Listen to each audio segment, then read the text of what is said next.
Welcome! Capella DataStudio is available for Mac and Windows. You can download the product from CapellaDataStudio.com. On Mac, unzip the downloaded file. Move the app to your local applications folder. On Windows, the downloaded file is the installable app.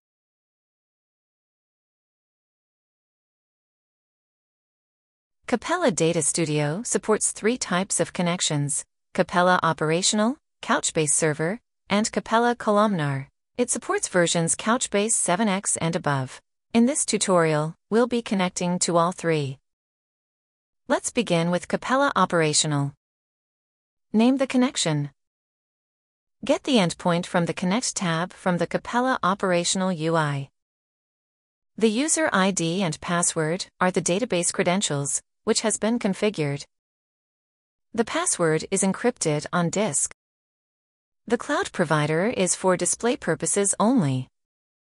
You can optionally tag the connection. Let's choose the development tag for this connection. Let's save this connection. You activate a connection by choosing it. Notice the app bar on top of the screen. It shows the active connection. The footer panel displays some connection details and metrics. As you can see, we have connected to a 3-node Capella cluster. Let's now connect to a Couchbase server cluster. I have a 2-node cluster running on my VMs. Let's name the connection. The endpoint is the IP address. The user ID and passwords are my Couchbase server login. As usual, the password is encrypted on disk. Choose SSL option for a secure connection over HTTPS. You will need the Couchbase cluster's root certificate for this. We'll ignore the SSL, since I do not have a certificate. I will, however, choose a tag. Again, choosing this connection activates it. Finally, let's connect to Capella Columnar. This time, the endpoint is the URL. Paste it here. The user ID and password is your Capella Columnar login credentials. The password is encrypted on disk. Let's choose a tag and complete the connection. Activate the connection. As you can see, I have a 4-node cluster. I have been using the built-in, default tags. You can, however, change the tag names anytime you want. You can have as many connections as you want, however, only one of them can be active at a time. The menu options also change, depending on the type of connection. Finally, notice the app bar on top. This will display the active connection.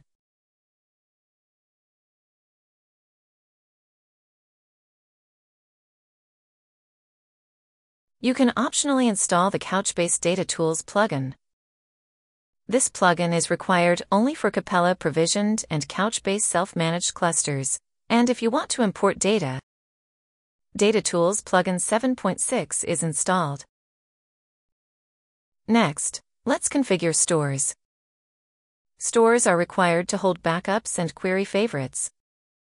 There are two types of stores: local and cloud. You can have as many stores as you want.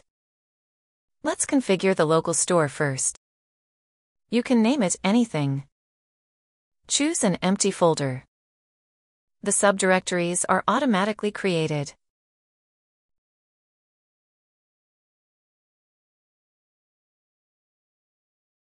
Next, let's configure a cloud store.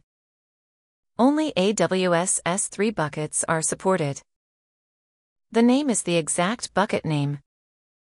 You can get the access ID and secret key from the AWS console. The secret is encrypted on disk. Session token and endpoint are coming soon. Select your AWS region. Writable is coming soon. Save the store. DataStudio comes with the AWS S3 browser. This is a quick sanity check to see if you have configured the store properly.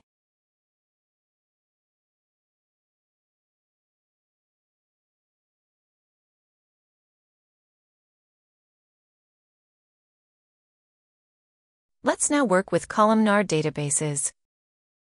So, first, choose the columnar connection, and in doing so, make this the active connection. Then, navigate to the Databases option. This cluster already has the travel sample database, but let's create a new database.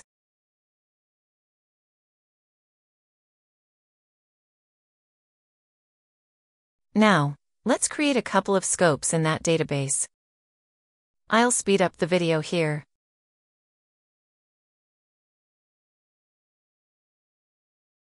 Columnar collections, apart from standalone, need to be linked to a source. So, first, let's add the links we need for this.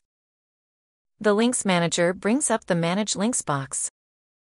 We see a local link here already. Now, Columnar does not have local links, but to maintain the collections to links paradigm, DataStudio has this artifact to make it more intuitive. Let's now start adding the other links. Let's start adding Capella or self-managed link, and this is as simple as choosing a connection. Let's rename this link, so as to have multiple independent links to the same source connection. Proceed. Creating the Capella link is asynchronous, and the request is submitted. The first link to the Capella cluster takes a long time, 5 minutes or more, so please be patient. Close the Links Manager and reopen again after the wait. The link is ready. Let's add another link to the same Capella connection, again, giving it a new name. Same procedure as before, but this time it's much faster. Adding an Amazon S3 link is as simple as choosing the cloud store. It's quite fast. Let's now finish with the Confluent Cloud Platform link. At a minimum, you require the broker URL, the authentication type, the API key, and API secret. You can get these from your Confluent admin. These details are not stored in the DataStudio storage and reside only on your columnar cluster. Proceed completing the link. We have added all the links we need. We can now create collections. Let's create collections on the music scope. First, we add a link reference. Let's add Acme Shopping 1.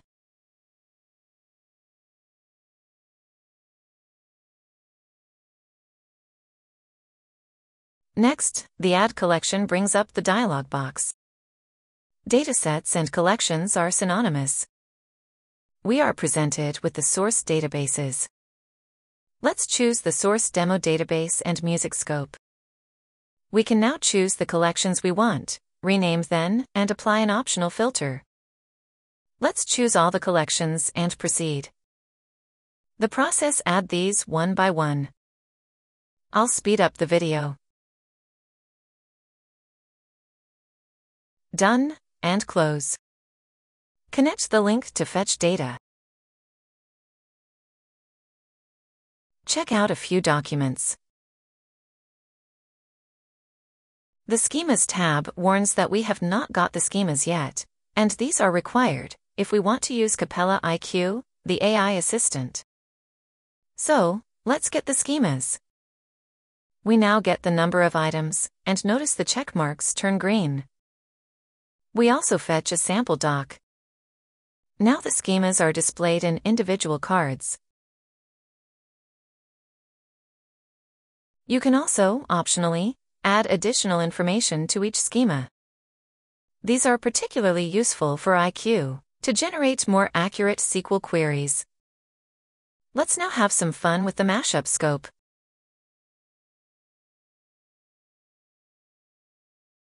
Let's now add an eclectic set of collections in the mashup scope. Add the Acme Shopping 2 link reference. Adding a collection to this link reference brings up the dialog box with the source cluster databases.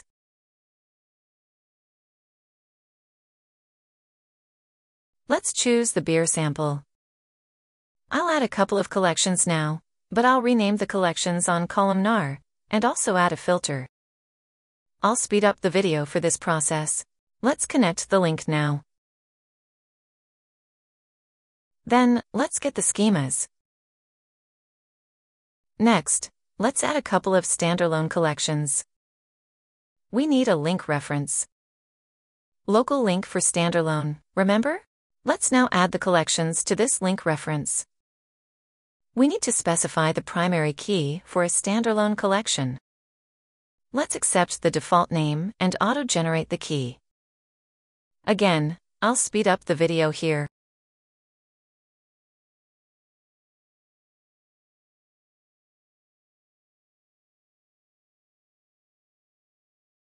Let's add data to these collections. Choosing the collections pops up a couple of import icons. Import from local file and import from Amazon S3. Let's choose the local import first. I'll choose a small CSV file from the pop-up browser.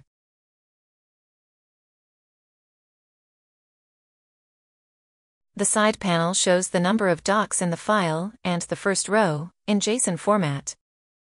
Let's accept the default import options, but let's exclude a couple of fields.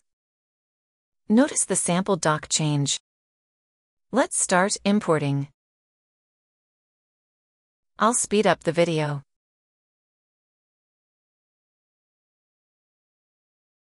While there is no file size limit, this does take some time. For a bigger file, importing from Amazon S3 is a better option. So, let's first upload the file to the S3 bucket. We make use of our S3 file manager on the Cloud Store. I'll create a folder on the S3 bucket and upload the file. Uploading is pretty fast, actually. I'll speed up the video.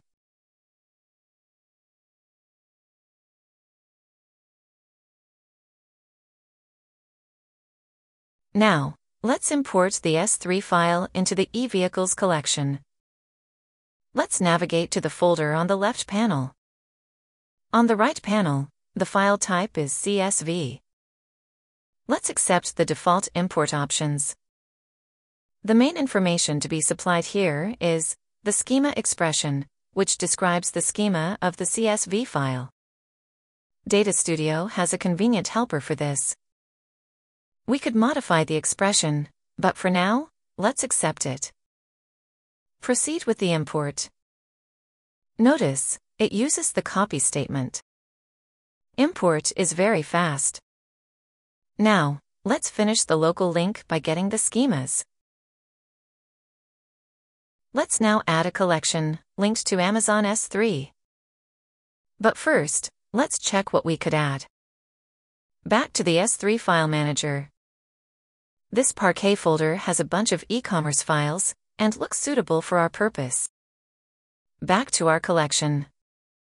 Let's add the Amazon S3 link reference.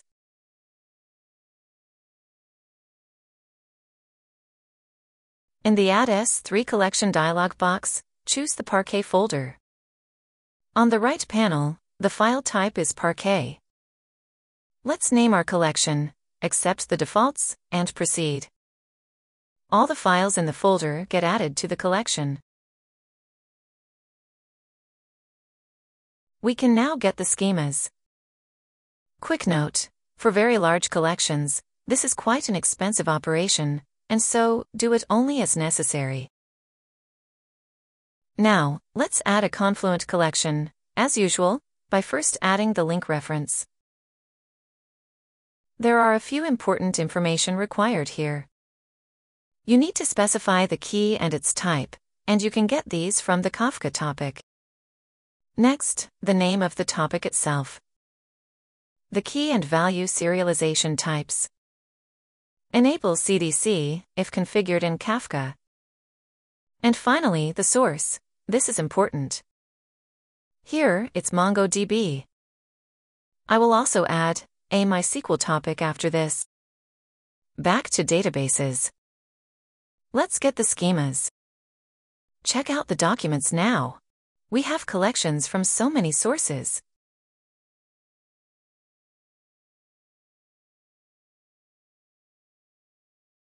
Finally, we have been using the link reference, which is a DataStudio thing. The collections are created on the links in the cluster, as the links manager shows.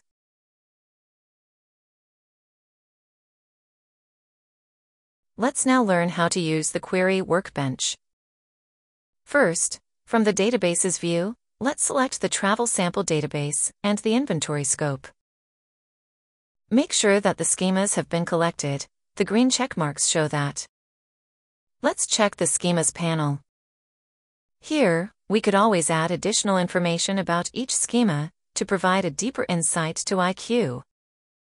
Navigate to Workbench. The side panel displays a sample doc, indexes, favorites, and schema for the active database and scope.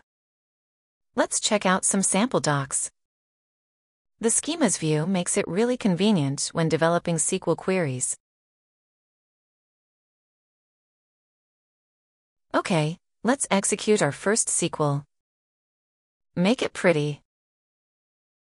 Run the query. The results panel show the result set, and its status bar show details including runtime and cache hit. The status bar also has icons for further actions. Let's start with the table view.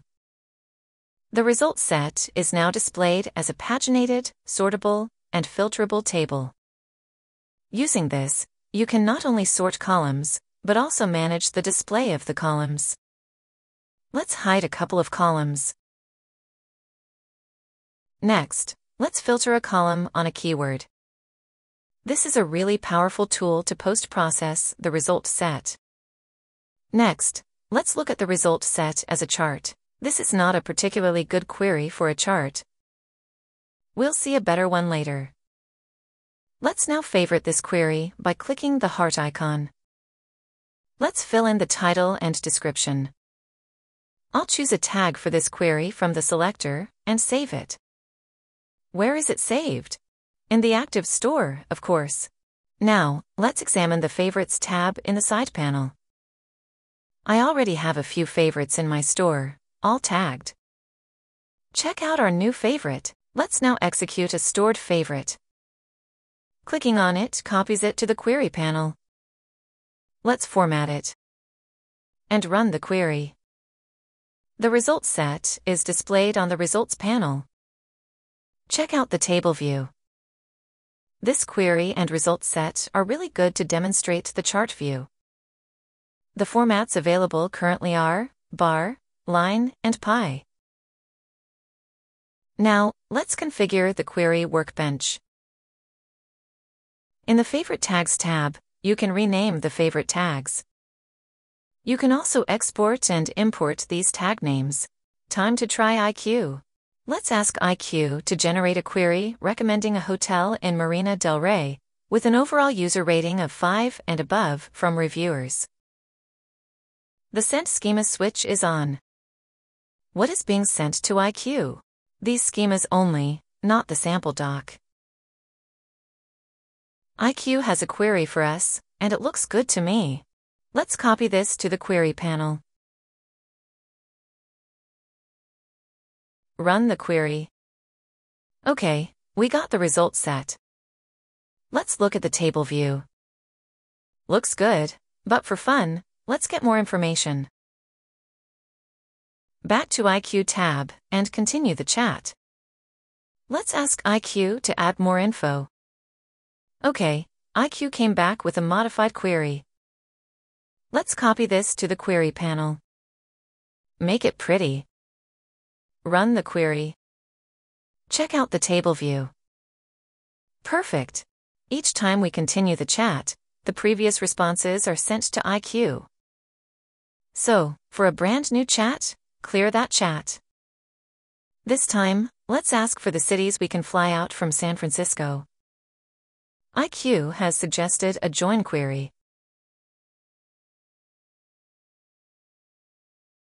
Next, let's take a look at query history. This is also a paginated, sortable, filterable table.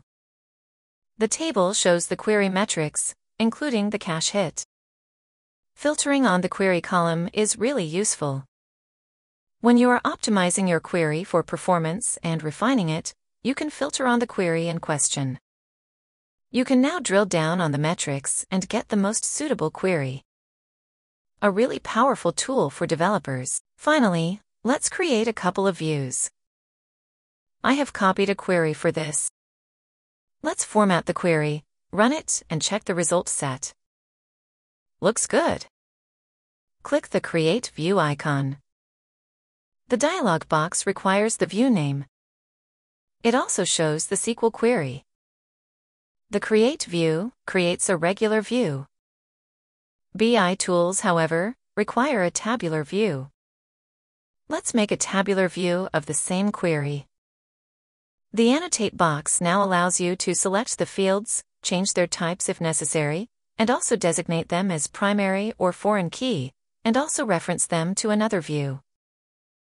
Let's select all the fields and create the tabular view. Back to databases. Click the local link. You see the views added as collections. The footer shows the view details, but truncated. Click on a view, and then the SQL icon which popped up. The pop-up panel now shows the full, formatted view definition. Get the schemas as usual. Let's check out a few sample docs and the schemas and conclude.